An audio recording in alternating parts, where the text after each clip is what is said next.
പാകിസ്ഥാനിലേക്കുള്ള ചരക്ക് കപ്പലുകൾ ഇന്ത്യൻ തുറമുഖങ്ങളിൽ നങ്കൂരമിടുന്നതിന് ഏർപ്പെടുത്തിയ വിലക്ക് കടത്തുകൂലിയും ചരക്കെത്തുവാനുള്ള സമയവും കൂട്ടിയെന്ന് പാക് ദിനപത്രമായ ഡോൺ റിപ്പോർട്ട് ചെയ്തു.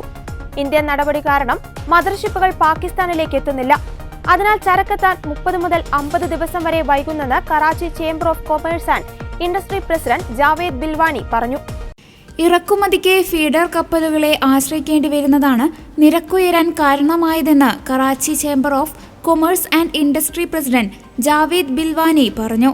ഇൻഷുറൻസ് തുക ഉയർന്നതൊഴിച്ചാൽ കയറ്റുമതിയെ ഇത് കാര്യമായി ബാധിച്ചിട്ടില്ലെന്ന് റിപ്പോർട്ട് പറയുന്നു.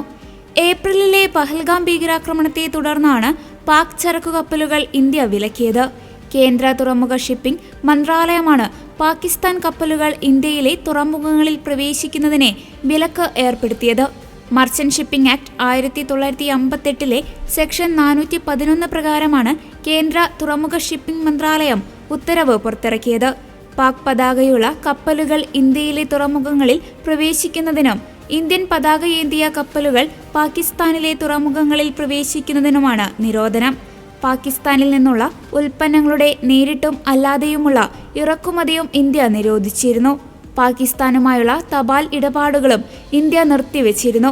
വ്യോമ ഉപരിതല മാർഗങ്ങളിലൂടെയുള്ള പാകിസ്ഥാനിൽ നിന്ന് കത്തുകളുടെയും പാഴ്സലുകളുടെയും കൈമാറ്റം നിർത്തിവെക്കാനാണ് കേന്ദ്രം ഉത്തരവിട്ടത്.